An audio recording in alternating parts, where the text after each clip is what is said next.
The soft hum of Vienna's evening wrapped the city like a velvet cloak. The cobblestone streets glistened faintly under the street lamps, and the scent of freshly brewed coffee drifted from nearby cafes. Inside a spacious, modern penthouse overlooking the Danube, Alexander Hartman sat behind his polished oak desk, the glow from his laptop casting sharp shadows across his face. His normally steady hands trembled slightly as he stared at the screen. Photos, messages, and videos, pieces of a puzzle that shattered everything he believed. For years, he had trusted Isabella, his wife, his partner in both life and business. Together, they had built an empire of art galleries, luxury hotels, and high-stakes investments spread across Europe. But now, in this quiet, dimly lit room, Alexander knew the truth. Isabella had betrayed him. His chest tightened as memories of whispered conversations, unexplained absences, and the subtle changes in her behavior crashed into his mind. The final blow came from an anonymous tip, a video showing Isabella and Sebastian Keller, his childhood friend and business associate, exchanging secret packages in a shadowy alley behind the Vienna State Opera. The weight of their betrayal was more than just personal. It threatened to unravel everything Alexander had fought for. He closed the laptop, rubbing his temples, his mind racing. This wasn't just infidelity. It was a carefully crafted plan to steal his fortune, his legacy, and his very life. A long sigh escaped him. The man who once believed in love now found himself plotting vengeance. Outside, the city's lights sparkled innocently, oblivious to the storm brewing within the walls of the penthouse. 3 days had passed since Alexander uncovered the truth. He hadn't confronted Isabella, not yet. Instead, he watched her move through their penthouse like nothing had changed, smiling, serving wine at dinner, kissing his cheek before bed. Her lies were smooth, rehearsed. If he hadn't seen the evidence himself, he might have believed her still. But now, every glance, every laugh felt like a dagger pressed against his ribs. Isabella had always been magnetic. Her long chestnut hair framed a face that could soften kings, and her laugh could lift a room. But beneath the beauty lived something colder, something Alexander had ignored for too long. And Sebastian? He was like a brother once. They had grown up together in Zurich, studied together in London, and built their first gallery together in Berlin.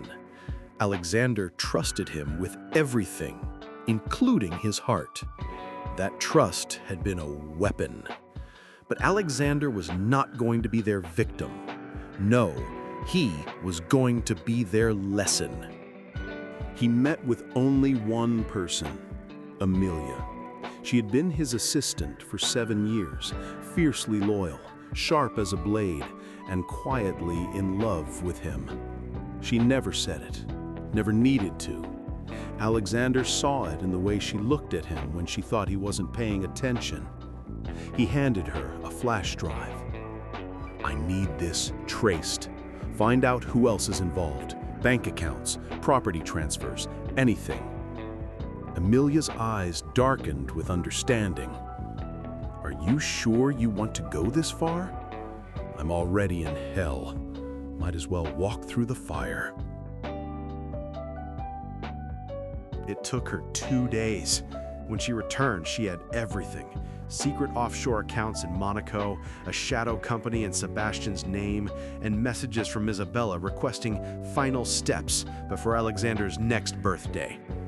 His birthday, 3 weeks from now. They were planning to make you disappear. Emilia whispered, sliding the papers across the desk. Alexander stared at the photos, one of Sebastian handing Isabella a small white bottle. "I'm going to give them exactly what they want," he said. Emilia blinked. "What does that mean?"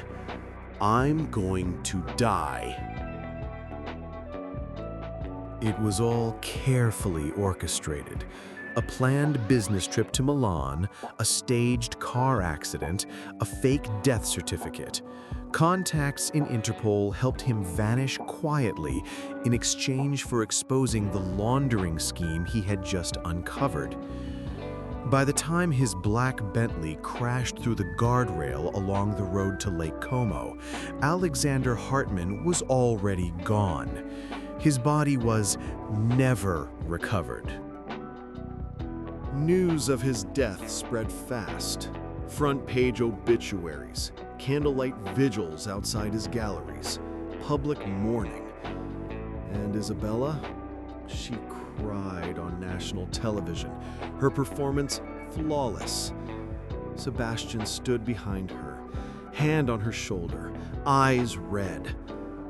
"I lost the love of my life," Isabella told reporters, "but I will honor his legacy." 2 weeks later, she tried to access his hidden account in Liechtenstein. That's when the locks changed. The lawyers delayed the will, citing legal irregularities. And on the 30th day after his death, Isabella and Sebastian threw a private gathering at the villa in the Tyrolean Alps. They didn't know he was watching. The snow outside the villa sparkled under the moonlight. Guests laughed inside, holding glasses of vintage wine, surrounded by portraits of Alexander, now treated like a brand. Isabella wore black velvet. Sebastian held her waist as if it belonged to him. They toasted his memory with grins. Then the lights cut. Silence. The screen in the living room flickered to life. A video. Alexander's face filled the screen. Gasps. Glass shattered. "If you're watching this," his voice said, calm and cold, "then congratulations. You've shown your true faces." Sebastian paled. "You wanted my money, my name, my life. But here's the thing," the recording continued. "Dead men can still write wills, and traitors don't inherit." Everyone stared. Then came the second video, the one Emilia recorded secretly. Isabella handing Sebastian the white bottle. Sebastian counting cash in Monaco hotel room. A final kiss between them in front of Alexander's painting, the one that now hung behind them in the villa. "I gave you everything," Alexander's voice thundered. "Now I take it all back." Then came the final blow, the real will. Isabella, disinherited. Sebastian, cut from all business holdings. All assets frozen. Every property reassigned. One name remained: Emilia Roth, the sole executor of Alexander's estate. The doors to the villa burst open. Alexander walked in, alive. People screamed.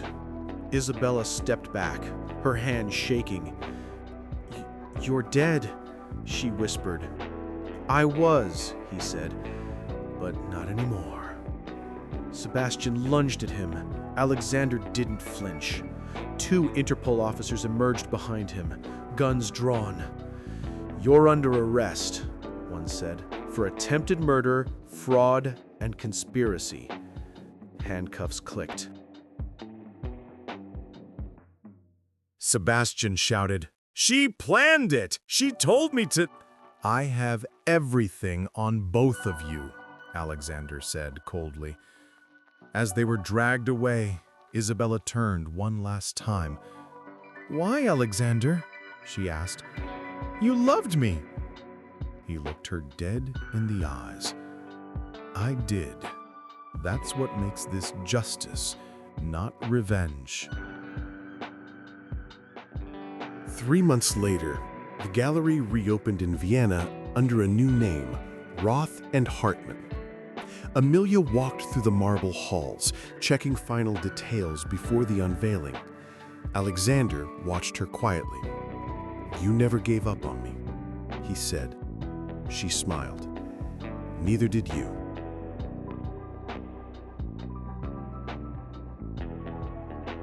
They stood beside a new painting, one Alexander had painted himself. A woman walking alone through fire, surrounded by shadows, but her face was peaceful. "Who is she?" Amelia asked. He smiled. "The future." She turned to him. "And what about the past?" He looked out the window, where the morning sun spilled over the Danube. "Gone."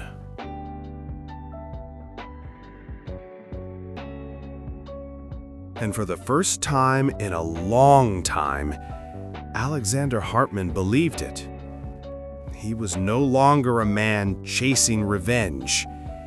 He was a man who had survived it.